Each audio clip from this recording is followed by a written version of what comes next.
Welcome ladies and gentlemen, let's talk about the art and game design of Hotline Miami. Hotline Miami is kind of unique in video games just because it makes no qualms about sucking you into a world using the power of simulated hardcore drugs. It's one of the few franchises in which the environments and art style are actually conducive to the gameplay. Call of Duty tries to walk and talk realism, but then you mow down thousands of soldiers in a very silly and unfeasible fashion. Oddworld New and Tasty's art style has become so cartoony that it diminishes the impact of the horrible subject matter.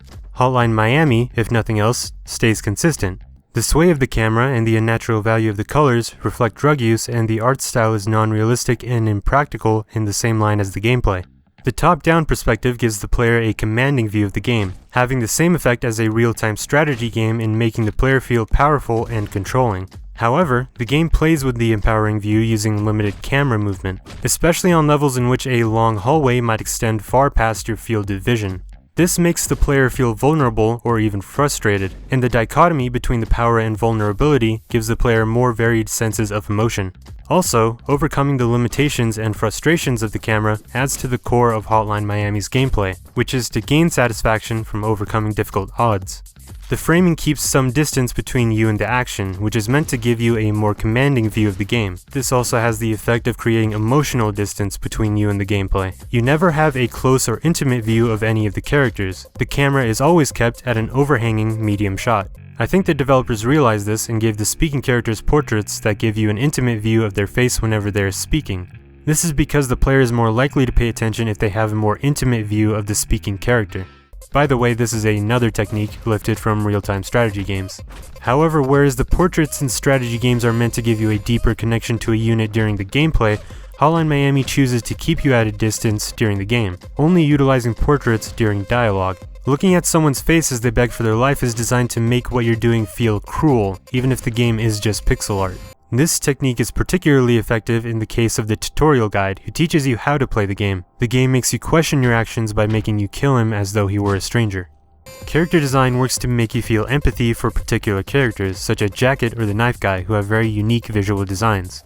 The majority of enemies will look exactly the same, and as a result their deaths will blend together and the player will have reduced empathy towards them. This is actually a fairly common tactic used in directing the player's empathy towards more significant characters. The player will only have a limited pool of empathy to draw from before they feel emotionally exhausted, and by giving more important characters unique visual designs and face portraits, the player will direct their empathy and emotion towards them while letting less important characters such as white suits and cops fall into the back of their mind. Pathing is well defined, and the enemies will follow a rectangular or box-shaped path. Upon seeing the player, an enemy will quickly run to them in the most direct path available, instantly marking them as an immediate threat in the player's mind. This way, Hotline Miami still manages to have minimal visual noise and clearly defines threats visually. This direct pathing also serves to make the enemies seem a bit dumb and predictable. Their movement will always follow a pattern. The player eventually learns this pattern and responds instinctively. This allows the game to play with your expectations in boss fights, where the enemy characters will act a bit more intelligently.